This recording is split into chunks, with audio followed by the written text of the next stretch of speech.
अस्सलाम वालेकुम व्यूअर्स, आप देख रहे हैं कलम कैमरा। मैं हूं यशवीन जमाल। हम आपसे गाए बगाहे बात करते रहते हैं भारतीय फौज का जो तर्ज अमल है कश्मीर के अंदर, भारत का जो मामला है मकबूजा कश्मीर के लोगों के साथ, और जिस तरीके से वो इस वक्त तक वहां पर जो भी उन्होंने पहले तो फेक कवानीन ले डाउन किए हुए हैं उस पर भी हम बात करते हैं, और फिर जिस तरीके से उनका इस्तेमाल होता है उस पर भी हम कोशिश करते हैं कि बात करते रहें आपके साथ। अभी रिसेंटली एक केस जिसको लेकर वहां पर खासा शोर हंगामा हुआ, और अब उस केस के हवाले से एक इंडियन फौजी भी जेर हिरासत है। इंटरनेशनल मीडिया में भी उसको लेकर शोर मच रहा है, लेकिन इस केस को आज आप तक पहुंचाने का, आपसे इस केस पर स्पेसिफिकली बात करने का मकसद ये है कि इससे ये अंडरस्टैंड किया जा सके कि भारत मकबूजा कश्मीर में किस तरह से ऑपरेट कर रहा है। अगर ये एक केस जो कि खुल के सामने आ गया और कैसे आया वो भी अभी आपके साथ वीडियो में आगे शेयर करती हूँ, ना आता तो ये जो डिजाइन्स हैं भारत की फौज का जो वहां पर काम करने का तरीका है,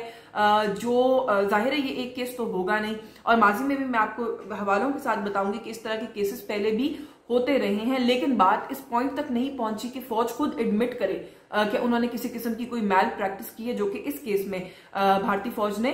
खुद से एतराफ भी किया है इस बात का। तो अगर इस तरीके से वो लोग वहां पर काम करते हैं, वहां पर जो इंसानी जानें हैं उनका ज़िया हम देख रहे हैं कि हो रहा है उनके हाथों, हर रोज कश्मीरी और नौजवान कश्मीरी बच्चे छोटे शहीद हो रहे हैं वहां पर। अगर ये इसी तरह से सिलसिला चलता रहा और इंटरनेशनल कम्युनिटी खामोश रही तो कश्मीर का जो ये मामला है ये किस तरीके से हल होगा, ये बात जो है वो समझ से बालातर है। जुलाई में एक फेक मुकाबले के अंदर, एक फेक लड़ाई के अंदर 3 मजदूरों को शहीद किया गया भारतीय फौज की जानिब से, और उनको शहीद करने के बाद जब वो इस दुनिया से चले गए तो उनके ऊपर इनलीगली एक्वायर्ड कुछ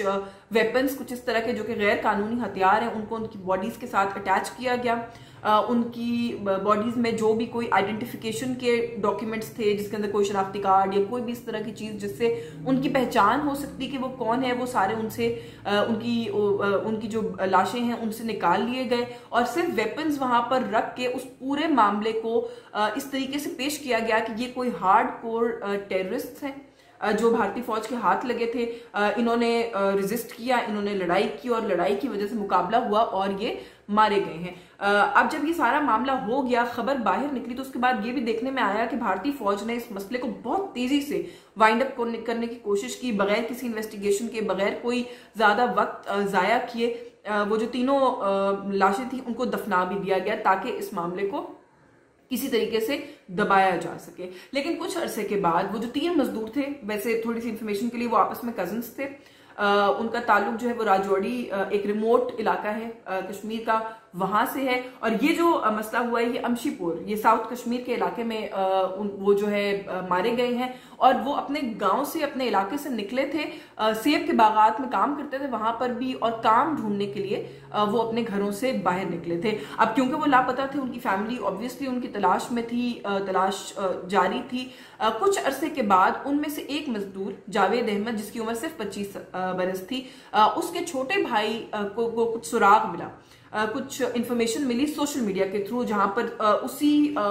कॉन्फ्लिक्ट की या उसी लड़ाई की कुछ वीडियोस और तस्वीरें सर्कुलेट हो रही थी, जिसमें से उसने अपने भाई को, जावेद अहमद को आइडेंटिफाई किया, और आइडेंटिफाई करने के बाद वो पुलिस के पास गया, और उसके बाद इस केस के ऊपर उसने लोकल कम्युनिटी को भी मोबिलाइज किया, और इस केस के ऊपर खासा शोर और हंगामा हुआ। जब इस मसले के ऊपर हंगामा होना शुरू हुआ और पुलिस एक्टिवली इन्वॉल्व हो गई, तो उस वक्त ये हमने देखा कि वहां पर जो फौज थी भारत की, उसको ये बात समझ में आ गई कि अब इस मसले को एडमिट करने के अलावा शायद फौज के पास कोई और ऑप्शन नहीं है, और फिर उस चीज को जहन में रखते हुए फौज ने आगे बढ़कर खुद तस्लीम किया इस बात को यहाँ पर,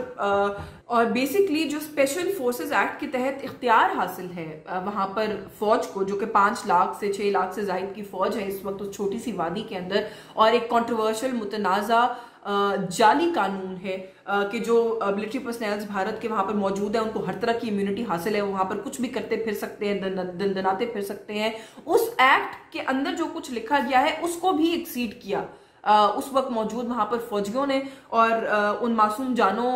के साथ ना सिर्फ उनको मारा, उनको शहीद किया, बल्कि उनको दहशतगर्द भी डिक्लेयर किया ताकि खुद को जो है वो बचाया जा सके सारे मामले से। और आए रोज ये बात समझने की जरूरत है कि आए रोज मकबूजा कश्मीर में ये सब कुछ हो रहा है, जहां पर मासूम जानों के साथ यही कुछ किया जाता है और उसके बाद वहां पे रहने वाले कश्मीरियों को दहशतगर्द लेबल किया जाता है, डिक्लेयर किया जाता है। और ये सब कुछ सिर्फ इसलिए हो रहा है कि कश्मीरियों की जो आजादी की मूवमेंट है, जो स्ट्रगल है, जो जद्दोजहद है, उसको दबाया जा सके। हालांकि इतना लंबा अरसा गुजर गया है, मुझे समझ नहीं आती कि भारत ये बात कैसे नहीं समझ पा रहा। It's writing on the wall कि कश्मीरी गिव अप करने वाले नहीं है, लेकिन भारत फिर भी बाज नहीं आता अपनी कोशिश से और मुसलसल अपनी ये जो घटिया कोशिश है उसके अंदर अभी भी हम देख रहे हैं कि वो लगा हुआ है। Anyway, coming back to the story, ये जब मसला हुआ और ये जब सारा शोर हुआ और पुलिस ने भी एक्टिवली इस केस को परस्यू किया, लोकल कम्युनिटी बाहर निकल आई और फिर जब फौज ने इस बात को एडमिट किया कि इस तरह का मामला हुआ है, तो इस वक्त as we speak captain Bhupendra Singh, भारतीय फौज से इनका ताल्लुक है, ये जेर हिरासत है। इस पर कत्ल का मुकदमा है, इस पर साजिश का मुकदमा है, इस पर दीगर कुछ ऐसे ऑफेंसेस हैं जो कि फसाद और इन चीजों से रिलेटेड हैं। और ये जो केस है एज वी स्पीक ये चल रहा है और भारतीय फौज का मौकफ ये है कि इसके ऊपर एविडेंस कलेक्शन का जो मरहला है वो मुकम्मल हो चुका है और इसके ऊपर एक्शन होगा। अच्छा, जो सोशल राइट एक्टिविस्ट हैं, जो सिविल राइट एक्टिविस्ट हैं, जो इंसानी हकूक के एक्टिविस्ट हैं कश्मीर में, मकबूजा कश्मीर में, उनका कहना यह है कि इस केस को सिविलियन अदालत में भी चलना चाहिए। मिलिट्री कोर्ट्स जो है वो ट्रस्टवर्दी नहीं है, वो काबिल एतबार नहीं है, क्योंकि वो अपने लोगों की हिमायत करेंगी, उनको बचाने की कोशिश उनकी जानिब से की जाएगी। अब जो स्पेशल सर्विसेज या स्पेशल फोर्सेस एक्ट है जो कि इन प्लेस है, जिसके तहत दंदनाते फिरते हैं मकबूजा कश्मीर में, उसके तहत किसी भी फौजी को मकबूजा कश्मीर में किसी सिविलियन कोर्ट में ट्राई नहीं किया जा सकता जब तक भारत नई दिल्ली की तरफ से ग्रीन सिग्नल नहीं मिल जाता। और इस केस के अंदर रिपीटेड रिक्वेस्ट की हैं, बार बार दरखास्तें भेजी जा रही हैं पुलिस की तरफ से, कोई 13 से ज्यादा दरखास्तें जा चुकी हैं कि सिविलियन कोर्ट में ट्राई करने दिया जाए, लेकिन इसके ऊपर दिल्ली से कोई मस्बत जवाब नहीं आता, वो रिस्पॉन्ड नहीं कर रहे इसके ऊपर, और ऐसा लगता है कि शायद ये मामला वहां तक नहीं जाएगा। अच्छा, थोड़ा सा इस चीज को, जैसे मैंने कहा कि अंडरस्टैंड हमें फर्दर करने की जरूरत है कि क्या ये एक वन ऑफ केस है,